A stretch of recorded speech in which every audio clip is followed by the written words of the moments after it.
Le laboratoire a explosé. Je sais pas, ça a explosé, je sais pas.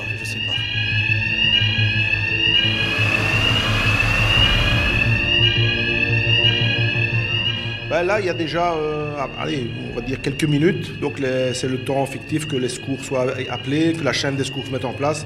Et normalement, il ne devrait pas tarder à arriver. Il est 10h15. Ce vendredi matin, un bruit sourd, puis une épaisse fumée qui se dégage d'un bâtiment du campus du Champ de Mars.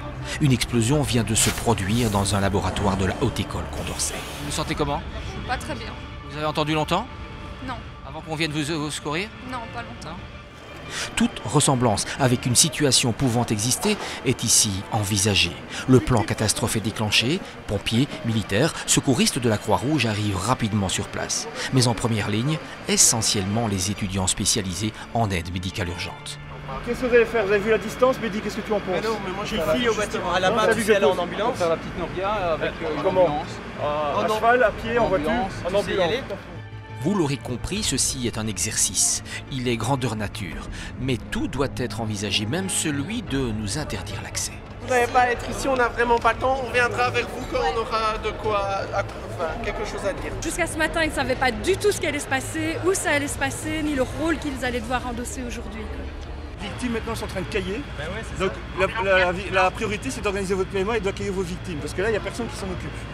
C'est le plus dur dans le début de ce genre d'exercice, c'est l'organisation, tout comme dans la réalité.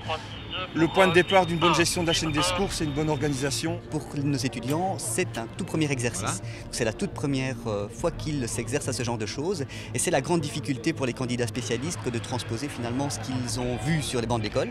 Le profil de l'infirmier urgentiste ne fait que grandir en matière de compétences et de responsabilités. Et c'est sûr que depuis les attentats, on trouve dans leur matière la médecine de guerre. Oui.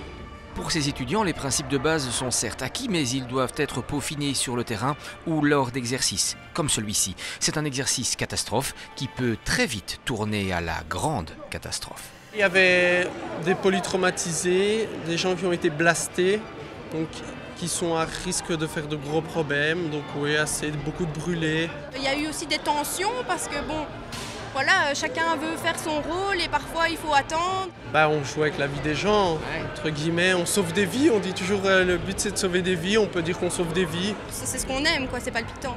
Au final, le bilan est lourd. Une quinzaine de victimes dont plusieurs blessés gravement, mais ça c'est pour la fiction. La réalité, elle, c'est que la médecine de catastrophe constitue une spécialité médicale dynamique et une discipline passionnante.